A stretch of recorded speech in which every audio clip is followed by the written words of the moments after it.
want to take you to one of my favorite spots here on the Vicksburg National Military Park battlefield. Can't tell you why it's one of my favorite spots. Perhaps because it's a peaceful spot. My family and I had a picnic here one time, maybe one of the first times I brought my children to this park, and so it has some fond memories for that. But this is the scene of the 2nd Texas Lunette, and so we're going to go up to the 2nd Texas Lunette here in just a second. It was the scene of heavy fighting on May 22nd, and this Lunette, and again, this is a kind of a crescent-shaped fortification, guarded the Baldwin Ferry Road approach into Vicksburg. And it was a scene of furious fighting as Confederates beat back repeated Federal attacks. I read one place that the 2nd Texas Infantry soldiers had as many as 5 rifles per man, just kind of all loaded and ready to go. And so they were able to fire quickly against the Union soldiers as they approached. During the siege, Federal soldiers dug approach trenches to within 15 feet of this Lunette. But one of the kind of standout features of this area is this statue here to Jefferson Davis. And as you know, Jefferson Davis was the president of the Confederacy. He originally hailed from the state of Kentucky, but he kind of called Mississippi his home, at least before the war. He went to the United States Military Academy at West Point. He eventually resigned his commission sometime later during the Mexican War. He was the colonel of, I believe, the 1st Mississippi Rifles. He later went on to become the Secretary of War under, I believe, Franklin Pierce. And then, of course, he was a senator from Mississippi, and he became president of the Confederate States of America. And so here we are along the 2nd Texas Lunette, and you can see that Lunette here, and we're going to walk down there. The site of this Lunette post-war, actually not really long after the battle, was purchased by a Jewish congregation to use as their cemetery. And as I mentioned to you about chiggers in another video, I'm going to walk down the road because I don't want to venture out into this tall grass here because I don't want chiggers. Anybody who's had them knows what I'm talking about, and I've had them too many times to count, and I'm very allergic, and it's not fun. But anyway, back to what I was saying about this 2nd Texas Lunette. The land was purchased by a Jewish congregation to use as a cemetery. It is a private cemetery today, and so we're going to take a walk up into it. There's some markers actually in the cemetery that I've never looked at before. I didn't realize there were some markers up there, so I'm going to just go see what that looks like. But you can see the markers here along the road.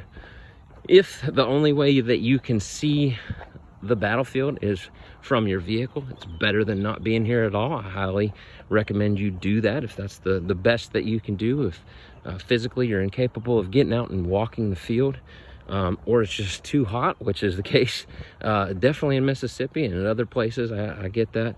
The park road is laid out well. Again, though, the challenge at Vicksburg is part of the road is still closed to traffic. You cannot get to certain parts of this battlefield unless you walk.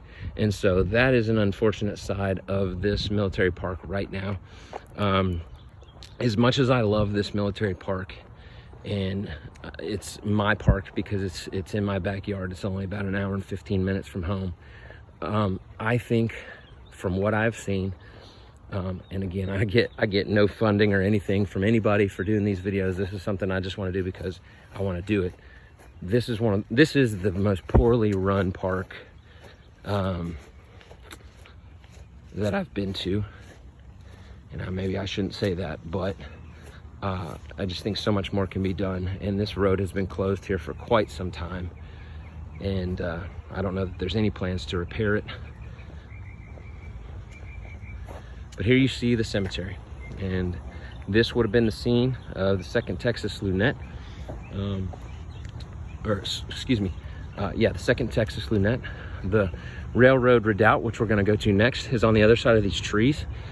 The railroad is down there as well, and I'll show you that when we get to the railroad redoubt.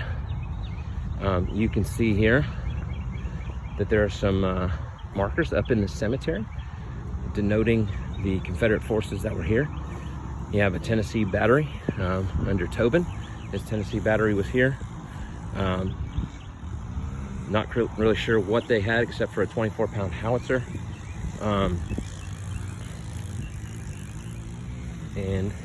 But you can also see just here, that is a Union marker right there. These are all Union markers, so extremely close, within, like I said, 15 yards of where I'm standing. This is on the right of the Baldwin's Ferry Road. This salient Lunette, and the lines immediately on its right and left were held May 22nd. Assaults of the Union force repulsed by the 2nd Texas Infantry, which would have been, I believe, Wall's Legion. And these guys were tough, man. The Texans, they always fought extremely tough, no matter whether they were Hood's Texas Brigade that fought with the Army of Northern Virginia, or you had Wall's Texas Legion here at Vicksburg, and you had other Texas regiments scattered throughout. The Texans always were looking for a fight. One of the interesting things about the Texas monuments, and you may have noticed this yourself on various battlefields, they're always the same. They're made out of the same stone. They have the same shape. They're not huge. They're not really gregarious and sticking out, and some of these monuments can be extremely gaudy. Nothing like that. However, here at Vicksburg, and I was talking with the park ranger about this earlier today, I don't think that there is a Texas monument, at least not at any of the battlefields that I've been to, that is as big and is aesthetically pleasing, really sticks out as the one here at Vicksburg. And I'm going to take you over there in just a moment at the railroad redoubt where the Texas monument is, and show you what that looks like. But here we are, scene of the 2nd Texas Lunette, and you can kind of see by the curvature of the road, it follows around the outside of this lunette in that crescent shape there. 2nd Texas Lunette.